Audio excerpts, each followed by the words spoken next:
They say in Africa that a man may wrestle a lion, debate politicians, and even fix a broken generator, but he will still run when his 12-year-old daughter says, "Daddy, can we talk?" That man was Obioma Okafor, a civil servant in Enugu who loved three things: his family, his rice with too much pepper, and pretending he understood everything. He was a good father, present, loving, the kind that still ironed his daughter's school uniform on Mondays. But there are some conversations even love does not prepare a man for. And one quiet Saturday morning, that conversation arrived at his door. It was around 6:45 a.m. The sun had barely climbed over the mango trees when Adaeze, his 12-year-old daughter, came out of her room looking pale.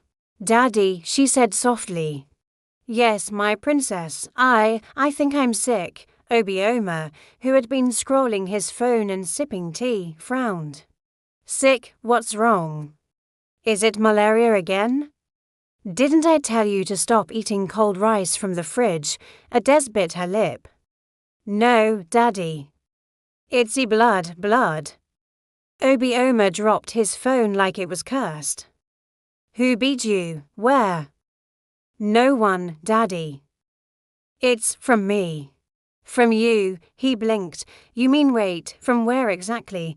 Adaeze just looked down and whispered, "From there." For 5 full seconds, Obioma stood still. His brain felt like a phone buffering on poor network. "From there," he repeated in slow motion. "Yes, Daddy." "Hard," he said finally. "Chinnick, this is not malaria." Obioma began pacing. He remembered his wife Ngozi once saying something about the talk, but he had assumed the talk was a mother-esque department, just like bra shopping and hair braiding. Okay, he said to himself, "I'm the father. I must act. This is biology, not witchcraft." He looked at Adaeze and cleared his throat. "Adaeze, you see, in every woman's life, there comes a time when." He paused, his throat went dry. "When you start leaking small blood." Adaeze's eyes widened in horror. No, not leaking. I mean, flowing, gently, from nature." He was sweating now, "you see. It's a normal process. It happens to women every month. It means your body is preparing them." Eggs, she asked. "Yes, eggs, not chicken eggs, human eggs." "Daddy, am I pregnant?" "Jehovah, no." No, he shouted so loudly that even the neighbor's dog barked. "You're not pregnant. It's just," he stopped. Words failed him. "Don't worry. I'll call your mother." But Ngozi was in Lagos for a church seminar, and when Obioma tried calling her, her phone was off. Left alone, he did what every modern man does in a crisis. He turned to Google. He typed, "How to explain menstruation to your daughter as a Nigerian father." The first result read, "Buy sanitary pads and demonstrate how to use them." Obioma frowned. "Demonstrate? With what?" "Myself." The second said, "Use diagrams." He went to YouTube. The first video opened with an animated uterus dancing with jazz music. After 10 seconds, Obioma slammed the phone shut. No, this one will give me high blood pressure." Still determined, he decided to act like a teacher. He brought out a whiteboard Adaeze used for homework. He drew a rough circle, some lines, and labeled them woman things. "Okay, Adaeze," he said, trying to sound confident. "This is your body system. Why does it look like a pineapple?" "Daddy, it's not pineapple. It's your internal organs." He tried to explain ovulation, but ended up mixing it with rainfall cycles and national budgets. Even Adaeze started giggling. "Daddy, this is confusing." "Yes. It's confusing because nature itself is confusing," he said defensively. When that failed, he tried the advice route. "My daughter, you must be careful now. Men are dangerous." "What do you mean?" He looked up at the ceiling like inspiration might drop. "I mean, avoid boys. But Chijioke in my class is my best friend, then avoid him twice. Why? Just because, he said and stormed off, leaving Adaeze more puzzled than before. Later that day, Obioma decided to buy pads. He entered the supermarket boldly, but the moment he reached the sanitary products aisle, courage left him.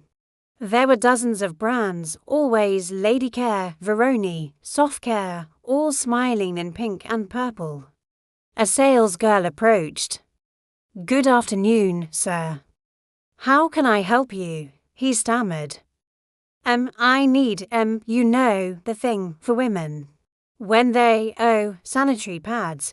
Shh, keep your voice down, he whispered. "Yes, sir," she said, trying not to laugh. "What size? Are they wearing it like trousers?" When he finally bought it, he hid the pads inside a bag of rice like contraband that night. Adaeze knocked on his door again. "Daddy, will this happen every day?" "No, not every day. It comes like any PA, sometimes it visits, sometimes it goes. Will it hurt?" Small. But women are strong. Then silence fell. Obioma wanted to tell her how proud he was of her, how this meant she was growing up, but every word felt too big for his tongue. He just patted her head awkwardly and said, "Don't worry. Everything is fine." But inside, he felt small, like a student who failed an exam he didn't prepare for. 2 days later, Ngozi came back from Lagos. Adaeze ran to her, relieved, and whispered everything. Ngozi laughed until tears came. "So your father tried to teach you biology?" Obioma folded his arms. "At least I tried.